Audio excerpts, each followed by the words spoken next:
Pero no menos importante,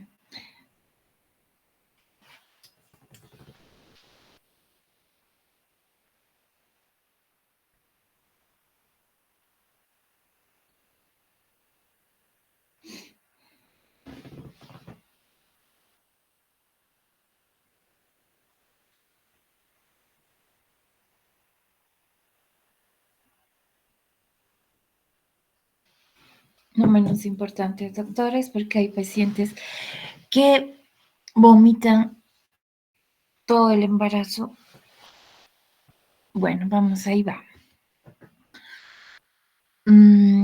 ¿Cuál es el objetivo de que aprendan o que entiendan esta clase? Porque obviamente todos sabemos que las pacientes embarazadas vomitan, pero no es un hecho. Hay un pequeño porcentaje que no vomita. Eso depende de cada paciente, ¿no? De cómo tolera el embarazo. Bien, el objetivo es comprender los mecanismos etiopatológicos de la emesis y la hiperemesis gravídica para poder distinguir ambas y mejorar su manejo clínico para el bienestar de las embarazadas. ¿De acuerdo? Ese es el objetivo. Ahora vamos a empezar a definir, doctores, qué es emesis y qué es hiperemesis. Saben que emesis son las náuseas y vómitos esporádicos, que son quizá propios del embarazo. Pero la hiperemesis son las náuseas y vómitos que no pueden ser reprimidos y son durante el día y la paciente realmente se llega a incomodar, ¿ya? La náusea, ustedes saben mejor que yo que la náusea es una sensación de vómito inminente y el vómito es la expulsión del contenido gástrico al exterior, ¿ya? Importante. Ahora vamos a diferenciar. Ay, doctores, ustedes que entran tarde. Ahora, pues, no sé volver atrás para admitir. A ver, ¿quién está aquí? Espérenme un rato, chicos.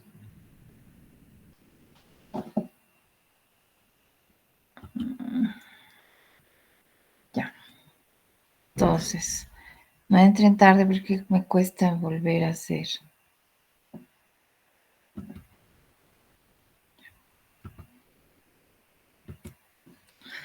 ¿Me están oyendo, jóvenes? Sí, doctora. Doctora. Listo. Entonces, los que sean, yo dije que temprano, en punto, para hacer nuestras cosas. Son 10 minutos ya y no, el último que admito. Bueno, sigamos. Vamos a diferenciar, doctores, emesis de la hiperemesis. Ya saben que hiper es muchas veces, ¿no es cierto? Ya, la emesis gravídica se inicia, se fijan ustedes, en el primer trimestre. Es bien característico que cuando una paciente vomita mucho pensemos en embarazo, ¿no es cierto? El pico más es entre las 6 y 8 semanas gestacionales, más las 9 semanas.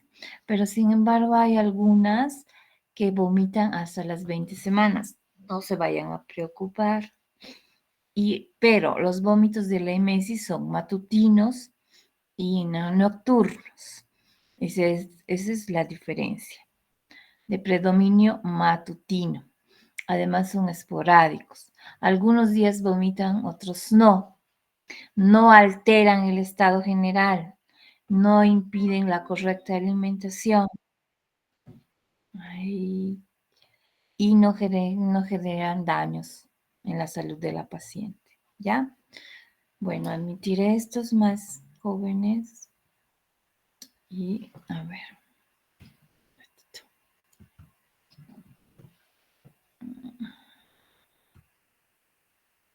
Admitir. Ya.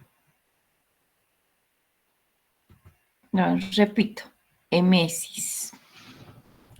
Inicio, primer trimestre, pico máximo 9 semanas, pero lo más importante, no alteran el estado general, no impiden la correcta alimentación y no hay daños en la salud. ¿Listo? Versus hiperemesis. Se inicia mucho más temprano, 2 a 4 semanas. La paciente vomita todo el tiempo. Ay, es el renegar. Ya, miren. Pongo admitir a todos, pero no admitir todos. Ya, así entran y... Entonces, nuevamente, hiperemesis, inicio temprano, pico máximo 16 semanas. Puede o no finalizar a las 22 semanas, dependiendo del estado de la paciente, sobre todo psicológico y si no tiene ninguna patología. Hay que saber pensar también, doctores, que no es solo el embarazo, puede tener una patología biliar, por ejemplo. Entonces, esas pacientes comen alimentos gastroquinéticos y vomitan. Entonces, hay que investigar vesícula. Si la paciente no tiene litos, bueno, es hiperemesis, ¿ya? O no tiene alguna patología, digamos, como la Helicobacter pylori. ¿Listo? Estas náuseas y vómitos de la hiperemesis no pueden reprimirse, no pueden, vomitan y vomitan las pacientes. ¿Y qué es lo peor? Que hay deficiencia nutricional, la paciente empieza a perder peso, inclusive hasta 5 al 10%, ¿sí? Es decir, mayor a 3 kilos. Hay pacientes que vienen con 5, 8 kilos menos porque vomitan, no pueden tolerar nada. Lo más importante también que están deshidratadas. ¿Y cuál es la triada aquí? Deficiencia, pérdida de peso, deshidratación y sobre todo alteraciones hidroelectrolíticas, pues, doctores, ¿ya? Y conlleva a todo esto a alteraciones metabólicas. Ya, porque vamos a cambiar de diapo. Admitiremos esta en chica.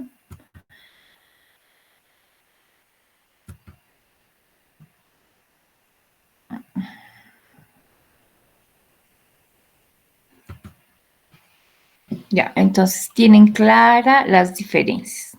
¿Cuál es la tríada de la hiperemesis? También tienen claras, ¿sí? Que hay trastorno hidroelectrolítico, trastorno metabólico y además pérdida de peso. Seguimos. La clínica, ¿cómo es de la emesis? La paciente está siempre despierta con sensación nauseosa, que puede o no llegar al vómito. Eso ya depende de lo que la paciente pueda hacer. Por ejemplo, algunas se ponen un dulce, toman algo frío y pasa, ¿ya? Antes de la náusea viene la cialrea. Hay epigastralgias, porque claro, el estómago está, digamos, relleno por la progesterona que distiende todos los órganos de músculo liso, ¿no es cierto? Y siempre tienen esto, aliento fétido, o repiten la comida de la noche anterior, entonces no toleran y lo vomitan. Su lengua está seca, puede haber erosión en los labios y tanto vomitar, la faringe puede estar seca y roja. ¿Ya? Esa es la clínica de la emesis. ¿Cuál es la clínica de la hiperemesis? Una paciente que ha estado que te vomita, algunas veces 5, 6, 7 veces día, tiene el signo de pliegue porque ya está con deshidratación, está taquicárdica, hipotensa, oligúrica, ¿no? Esta ya es una paciente que tiene trastorno metabólico, porque ya su orina es menor de 400 cc en 24 horas, ojos hundidos y deja de sudar, obviamente, porque hay mecanismos compensatorios, ¿ya? Entonces, la hiperemesis realmente, si uno no la sabe reconocer y la manda a la casa de la paciente, puede traernos complicaciones hasta cetoacidóticas, doctores. Entonces, hay que saber reconocer, ¿ya? Bueno, ¿cuáles son los factores de riesgo? La edad de la paciente. A las pacientes a más temprana edad, cuando se embarazan muy jovencitas, vomitan más. Lo mismo que las pacientes que se embarazan tardíamente. A lo mismo que las pacientes que están muy ansiosas del embarazo, logran el embarazo y vomitan y vomitan. ¿Por qué? Porque temen perder, entonces hay una alteración psicológica en estas pacientes. Y hay que acompañar con psicólogo, ¿ya? Las primigrávidas siempre hay, hay vómitos. Pacientes obesas porque comen y es obviamente vomitan. Y las no fumadoras, ustedes dirán, ¿por qué las no fumadoras? Porque cuando fuman las pacientes se relajan, entre comillas, por eso. Y cuando dejan de fumar o no fuman, ahí está el vómito. Esto, embarazo múltiple. Todas las pacientes que tienen embarazos gemelares o embarazos de triples vomitan, porque bueno, hay mucha más liberación de la hormona coriónica, gonadotropínica coriónica humana, ¿no? Por genética también, las nulíparas también, se da, perdón, en hiperemesis es más común en las nulíparas y en las pacientes con anormalidades fetales. Les voy a preguntar, ¿en quiénes es más común? La hiperemesis en la nuliparidad, cuando no ha tenido y se embaraza, y cuando hay anormalidades fetales, por la alteración de los pulsos de la hormona, ¿ya? De la gonadotrofina. Listo, pasamos.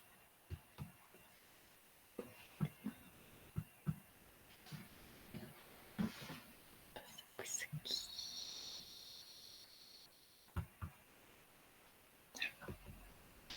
Bueno, aquí nuevamente les he puesto factores etiopatogénicos de la hiperemesis gravídica.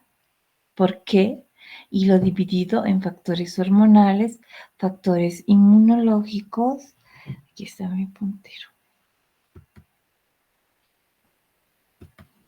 Factores inmunológicos, factores infecciosos, alérgicos, factores psicológicos y sociales.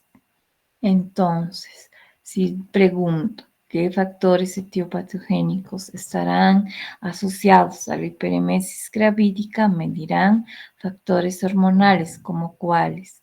Hemos dicho los picos de la hormona gonadotrofina coriónica humana en su subunidad beta. Además, aumento de valores de estrógenos y prolactina. También de progesterona. Y hay un déficit de la hormona corticosuprarrenal durante las primeras semanas del embarazo. Bajan los valores del colesterol total y de la LDL. Y bueno, esto es para los residentes, pero hay también baja de apolipoproteínas tipo A y B. Y no se olviden que en la primera etapa hay un hipertiroidismo transitorio. Entonces, esos son los factores hormonales. Factores inmunológicos. ¿Por qué vomitan? Porque hay valores elevados de la adenosina y el factor de necrosis tumoral tipo alfa, ¿ya? No se olviden que también durante el embarazo hay disminución de los linfocitos T y helper 1, helper 2. Y además hay valores elevados de la interleuquina 4. Esos son factores inmunológicos. Factores infecciosos, hemos dicho, aparte de problemas de la vía biliar, hay infecciones por el Helicobacter. Estas pacientes que tienen Helicobacter y reflujo, van a vomitar todo el embarazo. Entonces, de una, o se las trata después de las 20 semanas o vamos a tener problemas, ¿ya? Alérgicos, son todo lo que la placenta libera, hay alergia, ¿ya? Factores psicológicos, hemos dicho, esas pacientes ansiosas, esas pacientes que son histéricas o conversas, y además pacientes que están muy estresadas somatizan por el vómito. Entonces hay que tratar o acompañar con psicología, o pacientes jovencitas, inmaduras, muy dependientes de la mamá. Todos estos factores hacen que vomite más. Y factores sociales, primíparas, adolescentes, pacientes mayores de 35 años, porque están muy ansiosas, mujeres solas que no están acompañadas de la pareja. Por eso cuando vienen y les dicen vomito mucho, hay que preguntarle, ¿usted tiene pareja o está sola? Para que la hagamos con acompañamiento respectivo y el apoyo. Hemos dicho obesas, no fumadoras y la raza negra, ¿ya? ¿Cómo es la fisiopatología del vómito? En el cerebro hay un centro del vómito que está a nivel de la corteza cerebral. Y este centro del vómito recibe estímulos serios del estómago, del tracto digestivo, o lo que se llama impulsos aferentes viscerales del tracto digestivo, lo que gatilla una zona quimiorreceptora que está aquí y se produce el vómito. Entonces, fisiopatológicamente es así. Recibe el centro del vómito impulsos aferentes viscerales, ¿de dónde? Del tracto gastrointestinal, estimula eso, que lo que gatilla a la zona quimiorreceptora y se produce el vómito. Esa es la fisiopatología, ¿ya?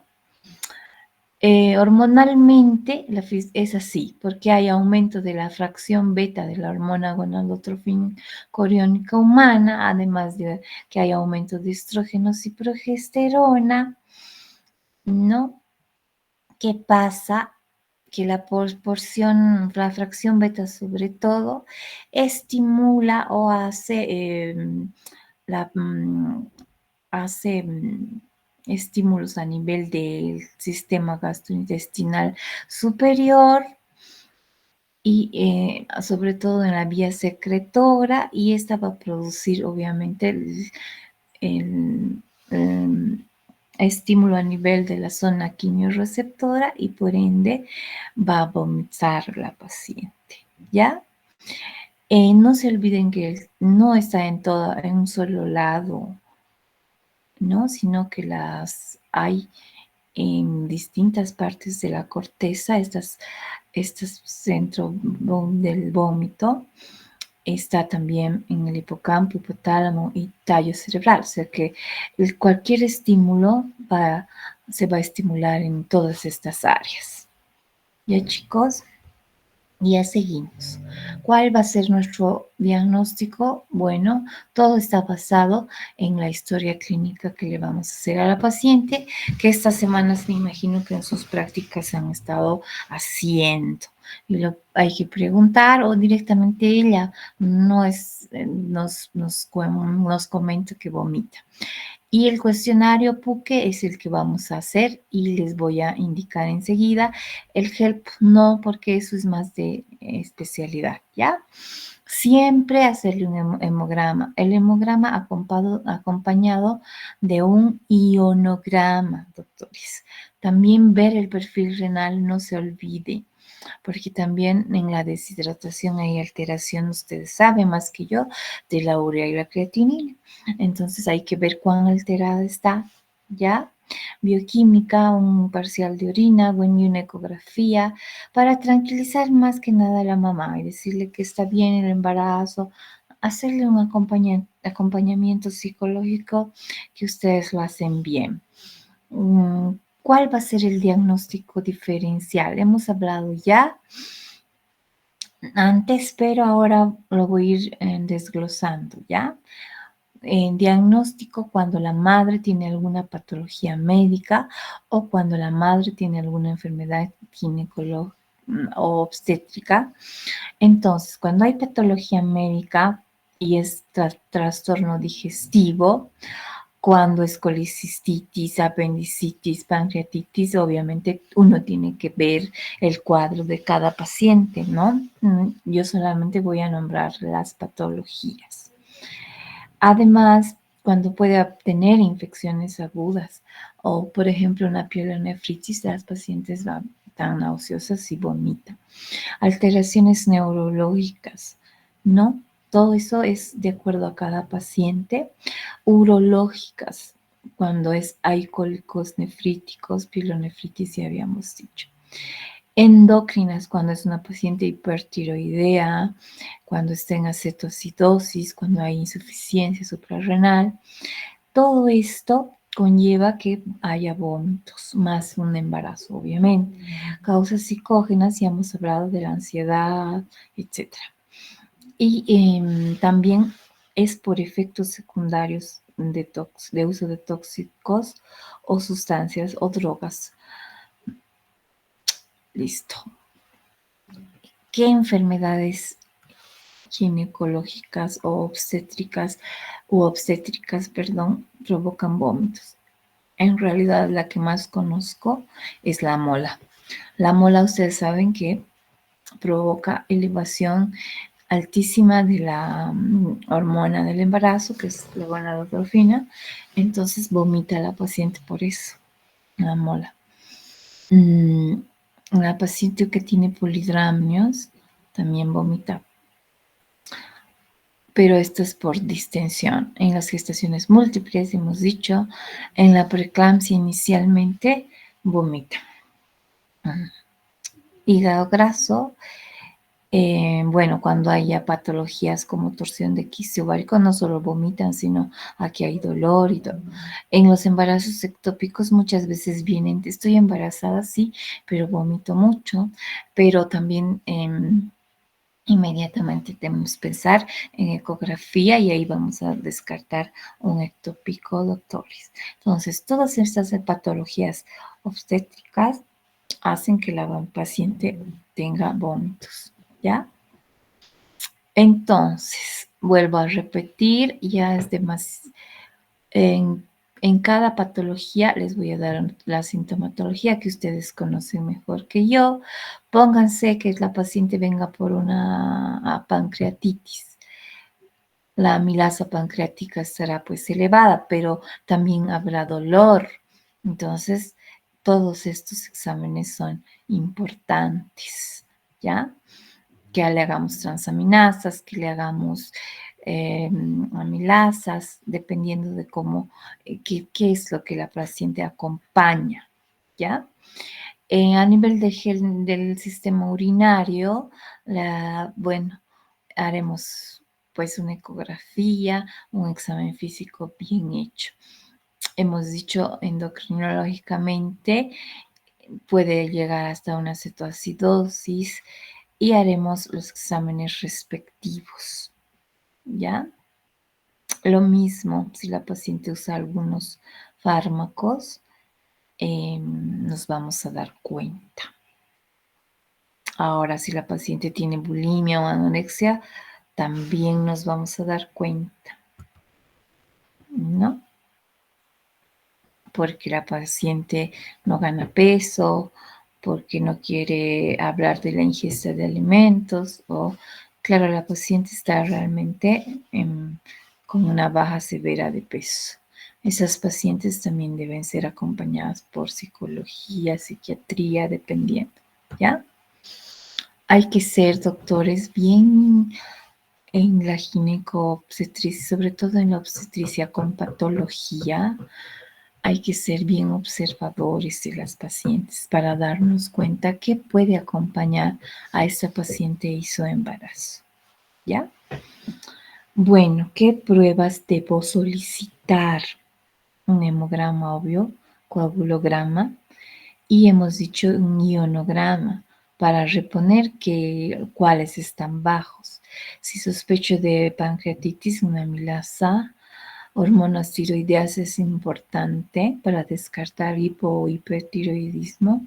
Más habrá de un hipertiroidismo, ¿no? Las hipotiroideas no vomitan mucho y veremos cómo está la función hepática, las transaminasas, ¿no? Analizaremos orina o clearance de creatinina también, ecografía y yo también les sugeriría, porque con la patología tan alta en nuestro medio, hacerles una ecografía hepatobiliar para descartar cualquier patología biliar que antes habíamos hablado. En el hemograma va a haber qué quiero descartar. Quiero ver que hay hemoconcentración, ¿no ve? Entonces, la paciente para pedir un hemograma veré deshidratación y déficit de alguna vitamina. Cuando la paciente tiene esas erosiones a nivel de ángulos de la boca, puede tener déficit del complejo B. Entonces, hay que ver todo eso. O sea, tenemos que tener una clínica casi perfecta en la obstetricia, doctores, y una paciente que vomita. Perfil renal, no se olviden que se alteran los valores, hemos dicho, y ya vuelve a repetirnos que una ecografía es importante, sobre todo para ver que no sea embarazo molar o que no sea un embarazo ectópico si hay mucho vómito, ¿de acuerdo? Este es el puque. Ese puque lo hemos sacado hace poco porque no las clasificábamos así. Esto es de acuerdo al Colegio Americano. Y consiste en tres preguntas.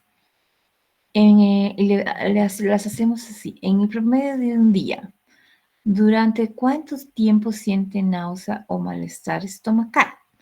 Esa es la primera pregunta. La paciente me dirá nada, valdrá 1 punto, 1 hora valdrá 2, 2 a 3 horas y así. Entonces, si es más de 6 horas, tiene el puntaje máximo. La segunda pregunta, en promedio de un día, ¿cuántas veces vomito? Esta es la pregunta más importante. De 5 a 6 veces, miren el puntaje, tiene 4, 7 veces o más, tiene 5. Y la tercera pregunta, en promedio de un día, ¿cuántas veces presenta arcadas o expulsión o cuántas veces llega a hacer vómito? ¿No? Si es más de 7, 5. Entonces, un puque de más de 13 es moderado, pero de más de 13 es grave. Esa paciente debe internarse. Entonces, por favor, sáquenle fotito a este puque y es importante que cuando viene por vómito le hagamos las preguntas y las clasifiquemos en leve, grave, más de 13 y moderado de 7 a 12. ¿Sí? Ok. Este help no lo voy a hacer, es complejo para residentes. Tratamiento. Si un PUC es menor a 12, puedo intentar un tratamiento ambulatorio, pero si es mayor de 13, es grave y le ingreso. Y le ingreso y la empiezo a hidratar y activo todo lo que puedo pensar. Llamo a la psicóloga, acompañamiento, voy medicando a la paciente de acuerdo a lo que tenga. Aquí antes les poníamos bastante metoclopramida, pero ahora ha aparecido un medicamento que se llama, no sé qué ha pasado con mis diapositivas, que se han oscurecido los medicamentos. Bueno, ahora tenemos un medicamento bastante bueno que es basado en la oxalamina, doctores, y la tiamina. Es el medicamento, es el único en el mercado. Básicamente, ese es el que usamos en tratamiento vía oral y se lo da en la noche, básicamente, para que la paciente no tenga vómito matutino. Y aquí estoy hablando del ondansetron. El ondansetron se está usando. Podemos usar hasta una ampolla diaria en las pacientes que están internadas, obviamente, bajo control estricto, ¿no? El de la oxalamina y el otro es vía oral, podemos usar en las leves. ¿Ya? ¿Cuál es el algoritmo que o el mapa conceptual que les gusta tanto hacer para que lo tengan en sus cabecitas? Náuseas y vómitos en la gestación, hay que hacer una buena anamnesis, una buena exploración física y puedo complementar, ¿no? Si hay duda diagnóstica, ¿ya? Y voy a diferenciar emesis de la hiperemesis siempre. Emesis del embarazo, hago medidas, hemos dicho, higiénico-dietéticas. La mando a la casa con una dieta especial, líquidos a tolerancia, qué sé yo. Ya, si ceden los vómitos, la veo nomás. Pero si no cede, inicio farmacoterapia. Inicio midazolamida. Si mejora, bueno, continúo y voy retirando de a poco la medicación. Pero si no, ¿qué hago? Descartar hiperemesis gravídica, descartar patología asociada y podemos hacer una derivación, atención especializada, de acuerdo a la patología que le encontremos, o si no, derivación a psicología, siempre acompañada de mí, ¿ya?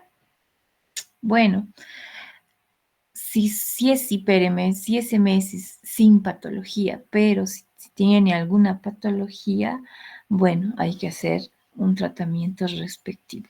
Si la paciente tiene vesícula biliar o litos vesiculares, se la operará, pero recomendamos después de las 20 semanas.